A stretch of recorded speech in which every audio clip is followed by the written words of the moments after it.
Ok, yo lo conversé también, podría sonar un poco repetitivo, pero me he encontrado más casos durante los últimos días.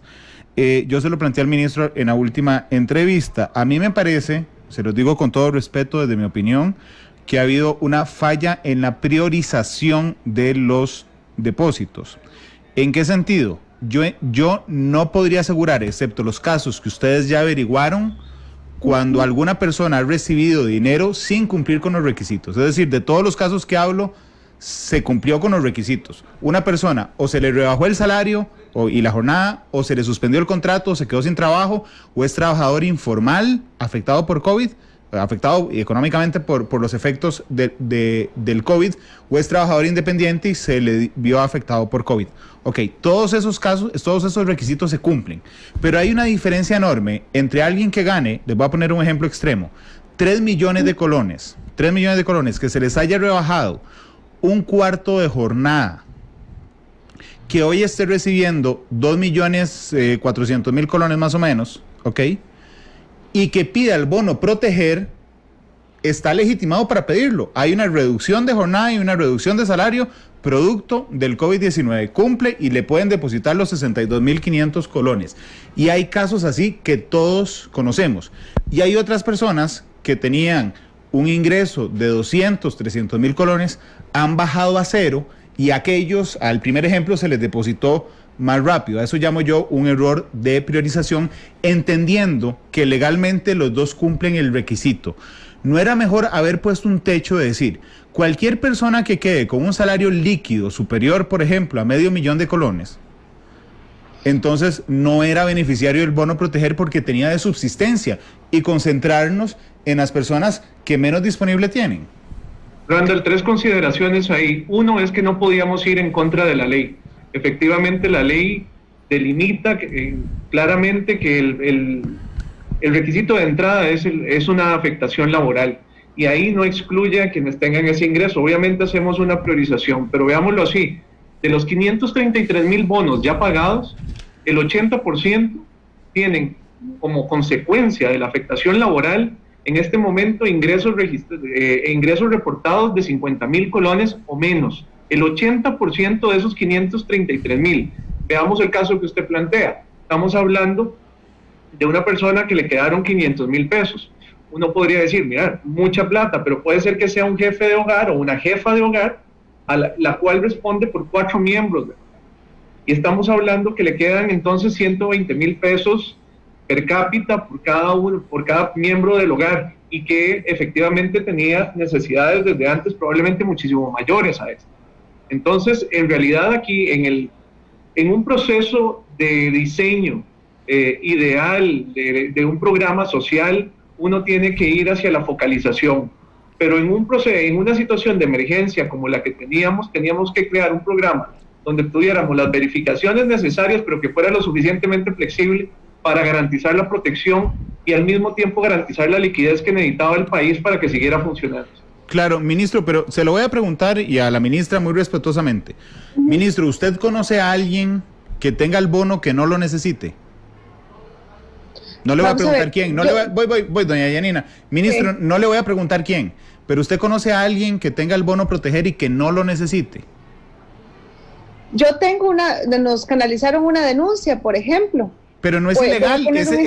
El choque al que quiero llegar es ese. Yo conozco a alguien que esta semana me dijo, uy, mira, tengo para la gasolina de la semana. Y lo conté, perdón, doña Yanina, y lo conté y me dijeron, ¿y por qué no denuncias? Y yo, ¿y qué voy a denunciar? Si cumplen los requisitos legales para ser beneficiaria del bono proteger. Claro, es que aquí es donde ya la dejo, le prometo que la dejo hablar. Pero contésteme primero si usted conoce a alguien que tenga el bono proteger y que no lo necesite. Yo puntualmente no. Don Juan Luis. No, don Randall, yo le mentiría. Bueno, no conozco a alguien que tenga esa situación, pero sí sé que se han puesto denuncias en la plataforma y esas se están investigando. Pero no van a terminar en nada.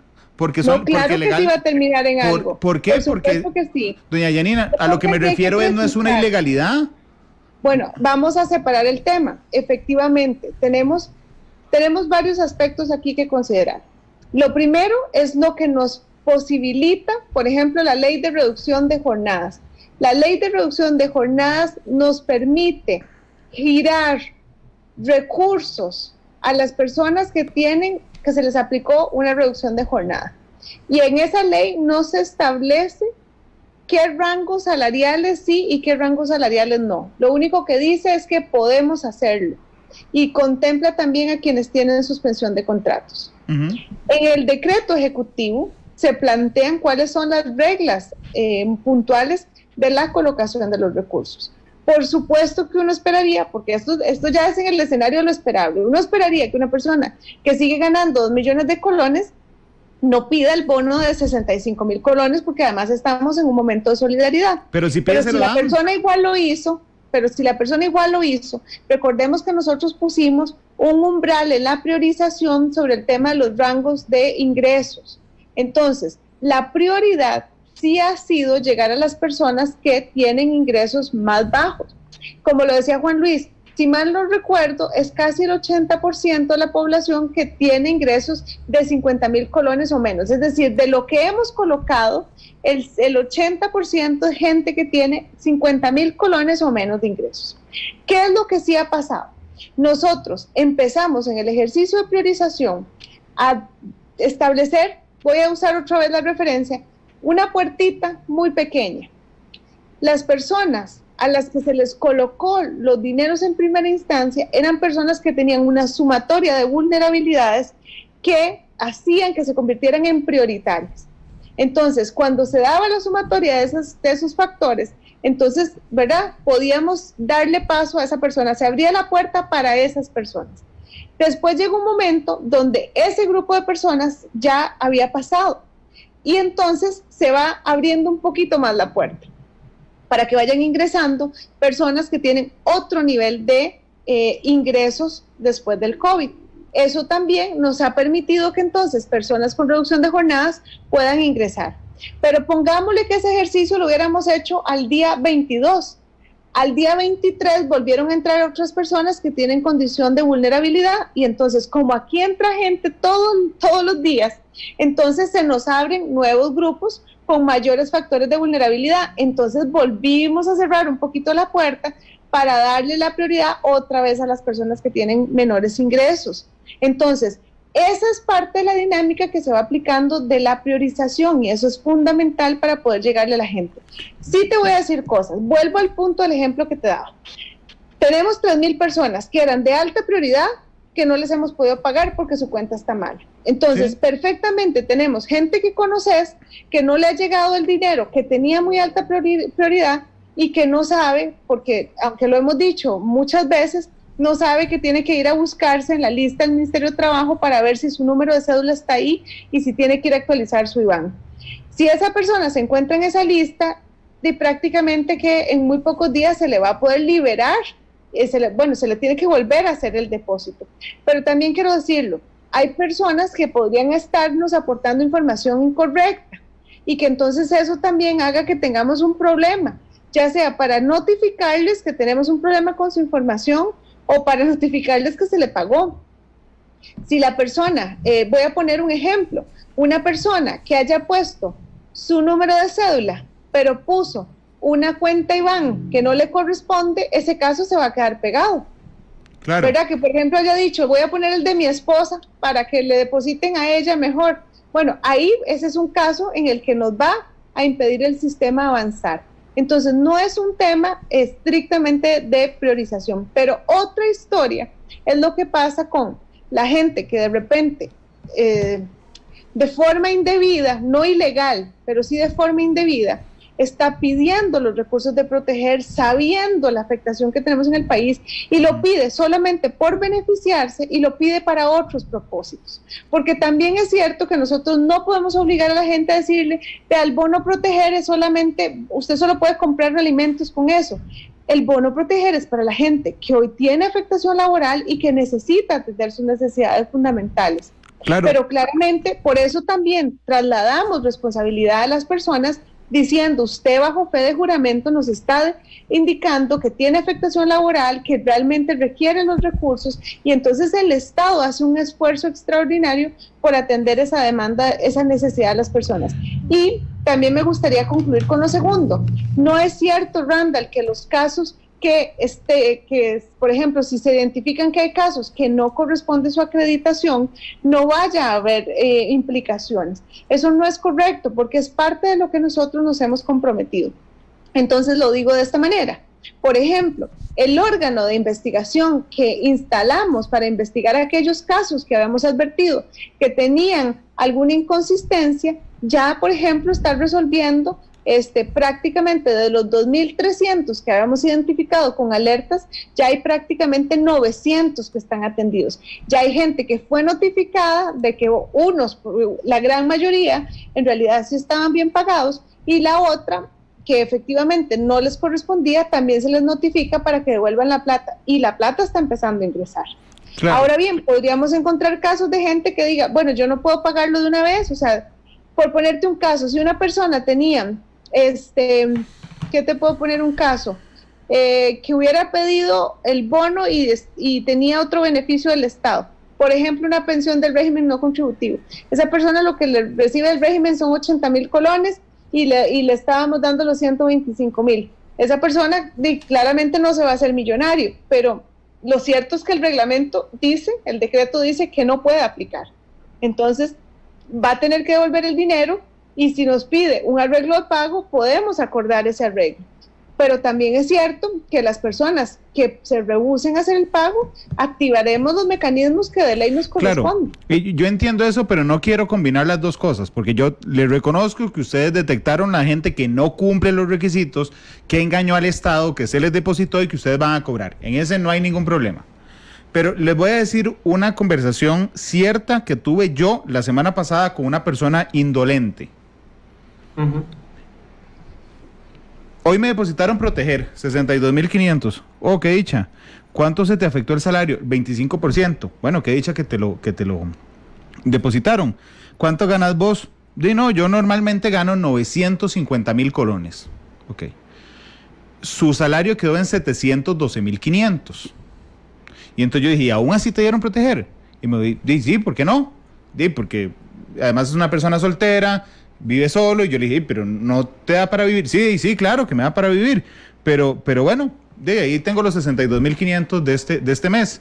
Y entonces yo le dije, pero no te da, iba a usar otra palabra, pero no puedo, no te da dolor de alma decir que esa plata que estás utilizando vos la podría necesitar otra persona que en lugar de tener 712,000 pesos al mes, tenga 0. Y entonces me dio dos respuestas. Una, no es culpa mía como prioricen, ¿ok? Y segundo, se les va a depositar en algún momento. Bueno, ya llegamos al escenario donde no se les va, digamos, donde no hay plata ya para depositarle a esas personas. Es decir, ese de 712,000 le quitó el campo a uno que está en 0.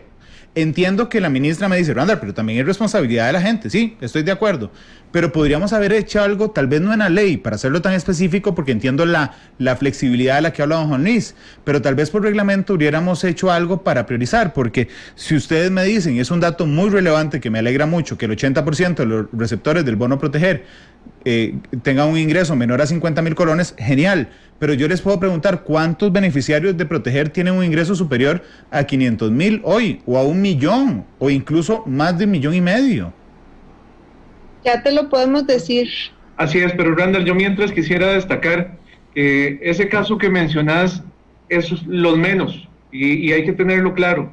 Te puedo dar el ejemplo que frente a una situación como esta, hay 7,000 personas que de forma autónoma dijeron, el bono proteger ya no lo necesito porque mi situación laboral cambió, porque tenía una reducción de jornada, tenía un contrato suspendido y mi empresa me llamó para que me reincorporara a mis labores que tenía de previo al impacto de la emergencia.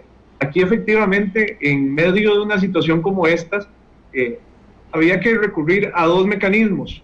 Uno, efectivamente, el que la ley nos permitía y de la viabilidad técnica de hacer los cruces de información que se nos que se nos permitía con las otras instituciones, pero el otro, el llamado efectivamente a hacer un ejercicio ético ciudadano en el momento de hacer una solicitud como estas.